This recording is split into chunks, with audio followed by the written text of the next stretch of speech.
नमस्कार दोस्तों, मैं हूं आपका दोस्त संपत लोहार, एक और नए वीडियो के साथ, नई जानकारी के साथ। मित्रों, यदि अभी तक आपने हमारे चैनल को सब्सक्राइब नहीं किया है तो आज ही हमारे चैनल को सब्सक्राइब करें और बेल आइकन दबाएं ताकि आपके पास धर्म, अध्यात्म, संस्कृति की हमारे मोटिवेशनल लेक्चर, हमारी हास्य कविताएं और योग की विस्तृत जानकारी शीघ्रता से और सबसे पहले पहुंच सके।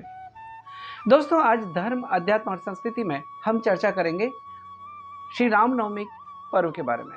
श्री रामनवमी का त्यौहार क्या है, इसके पीछे का इतिहास क्या है, पौराणिक कथा क्या है, सारी जानकारी आज आपको देने की कोशिश करेंगे। रामचरितमानस में गोस्वामी तुलसीदास जी कहते हैं कि नवमी तिथि मधुमास पुनीता, नवमी तिथि मधुमास पुनीता, शुक्ल पक्ष अभिजित हरिप्रीता,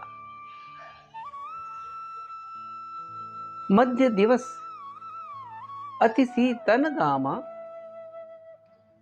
पावन लोक करत विश्रामा।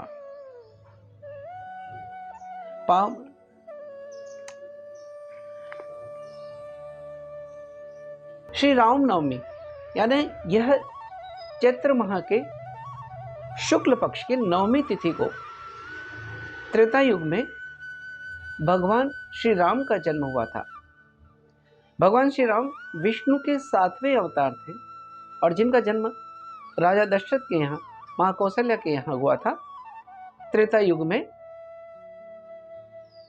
शुक्ल पक्ष में चैत्र माह की नवमी तिथि को।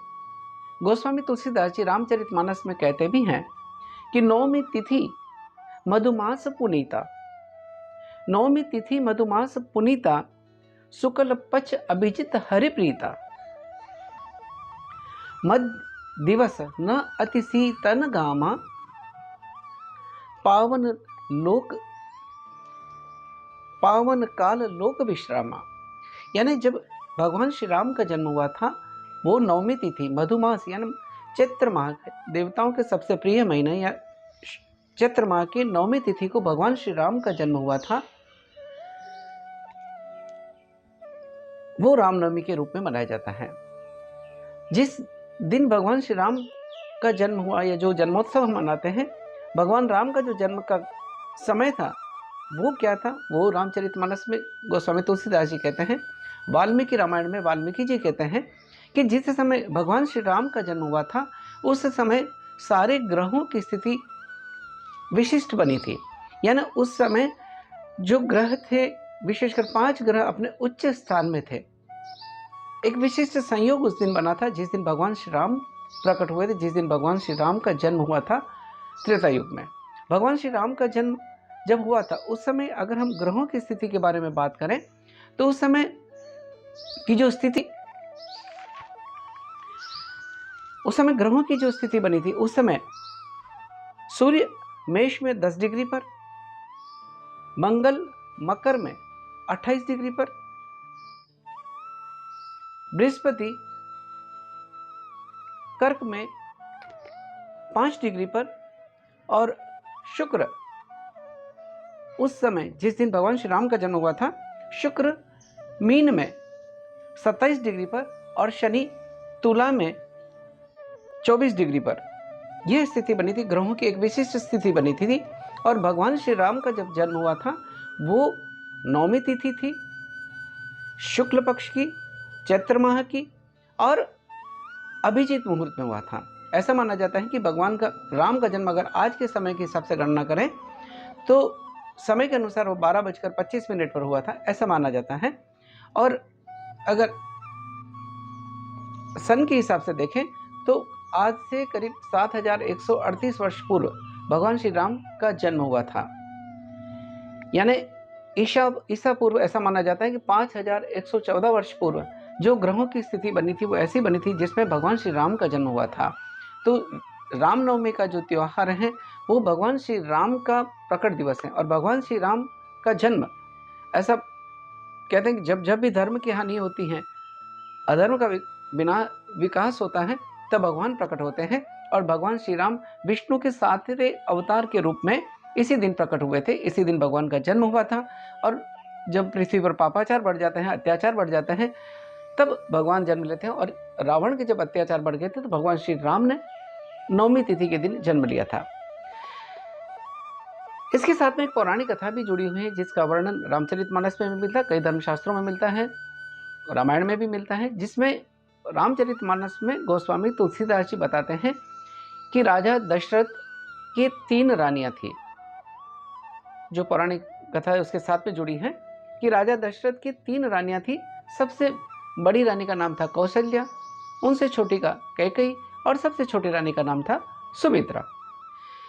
लेकिन राजा दशरथ की कोई संतान नहीं थी, जिससे वह बड़े चिंतित रहते थे।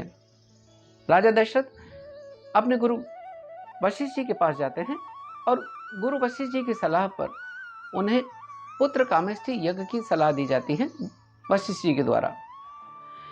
राजा दशरथ महर्षि श्रृंगी के द्वारा पुत्र कामेष्टि यज्ञ करवाते हैं।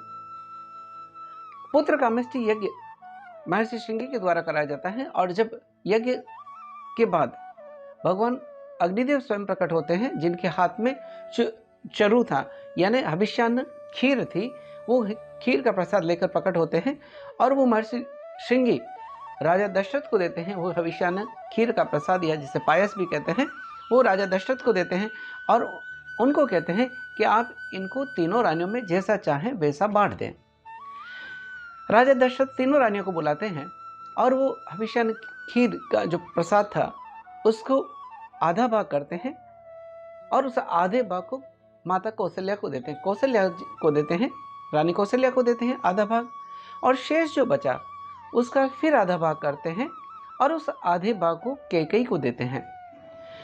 जो फिर बचा उसके फिर 2 भाग करते हैं और उसको कौशल्या और कैकेयी की अनुमति से या उनकी सहमति से उसे सुमित्रा जी को देते हैं। सबसे छोटी रानी सुमित्रा को देते हैं। इस तरह के हविष्यान्न खीर के खाने के बाद में कुछ दिनों बाद उनके घर में खुशियां आती हैं और 9वें महीने में यानी शुक्ल पक्ष चैत्र माह के 9वीं तिथि को माता कौशल्या भगवान श्री राम को जन्म देती हैं। उस समय कौशल्या जी राम को जन्म देती हैं। इसी तरह से कैकेयी भरत को जन्म देती हैं, सुमित्रा लक्ष्मण और शत्रुघ्न को जन्म देती हैं। इस तरह से राजा दशरथ की यहाँ खुशियाँ आती हैं। और रामनवमी के दिन भगवान श्री राम का जन्म दिवस है, इसलिए सारे देश और दुनिया में इसको बड़े उत्साह और उमंग और उल्लास के साथ मनाया जाता है, क्योंकि भगवान श्री राम न सिर्फ विष्णु के 7वें अवतार थे बल्कि मर्यादा पुरुषोत्तम थे। भगवान राम का चरित्र हम सब के लिए आदर्श है, इसलिए हजारों वर्षों बाद भी आज न सिर्फ भारत में बल्कि सारी दुनिया में राम को आदर्श पुरुष के रूप में, मर्यादा पुरुषोत्तम के रूप में, वो जो के रूप में पूजा जाता है। वो भगवान है। और राम के बारे में ये कहा जाए कि वो एक आदर्श भाई थे। उनके जैसा भाई का जो प्यार था, भरत और राम का प्यार हो, वो ऐसा शायद इतिहास में कहीं देखने को नहीं मिलता। ऐसे आदर्श पुत्र थे जो अपने पिता की आज्ञा पर वन को चल देते हैं, राजमहल को छोड़कर। ऐसा नहीं, आदर्श पति के रूप में, आदर्श शासक के रूप में, मर्यादा पुरुषोत्तम के रूप में हर मर्यादा का ठीक से पालन करके एक जग को, दुनिया को एक नई दिशा दी।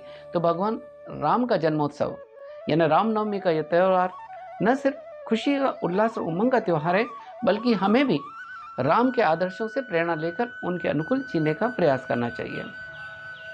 तो रामनवमी का जो त्यौहार है बड़े उत्साह के साथ मनाया जाता है। और एक और दिन, इसी दिन रामनवमी के दिन ही गोस्वामी तुलसीदास जी ने रामचरितमानस की रचना प्रारंभ करी थी। यह वो दिन भी है, रामनवमी का दिन ही, जब गोस्वामी तुलसीदास जी ने संवत 1631 में रामचरितमानस को लिखना प्रारंभ किया था। वो रामनवमी का दिन था, संवत 1631 में मंगलवार का दिन था। उसी दिन गोस्वामी तुलसीदास जी ने रामचरितमानस की रचना प्रारंभ करी थी। रामनवमी का एक और साथ है कि इसी दिन चैत्र पक्ष की जो चैत्री नवरात्रि है उसका आखिरी दिवस भी होता है। यानी कि रामनवमी के दिन भगवान श्री राम की जहाँ पूजा की जाती है, उसी दिन चैत्र नवरात्रि का आखिरी दिन यानी माँ दुर्गा की भी पूजा की जाती है। और स्वयं भगवान श्री राम ने जब रावण से युद्ध करने जा रहे थे, उसके पहले शक्ति की अधिष्ठात्री देवी की पूजा करी थी। तो रामनवमी का बहुत ही महत्व है। उस दिन राम के साथ में देवी दुर्गा की भी पूजा की जाती है। तो रामनवमी का पर्व मर्यादा पुरुषोत्तम भगवान श्री राम का जन्म दिवस सारे देश और दुनिया में उल्लास के साथ मनाया जाता है। और हम अपनी संस्कृति के बारे में जोड़ें, हम अपनी धर्म के बारे में जानने की कोशिश करें, जो सनातन परंपरा है उसको जानने की कोशिश करें और भारत को विश्व गुरु बनाएं। दोस्तों, अगर आपको ये जानकारी अच्छी लगी हो तो हमारे इस वीडियो को लाइक करें, शेयर करें, कमेंट करें। और अगर आप कोई विशेष विषय पर सुनना चाहते हैं ज़रूर कमेंट बॉक्स में लिखें, ताकि हम आपके बीच में नए नए वीडियो डालते रहें। इसी के साथ आपके दोस्त संपत लोहार को इजाज़त दीजिए। जय हिंद, जय भारत।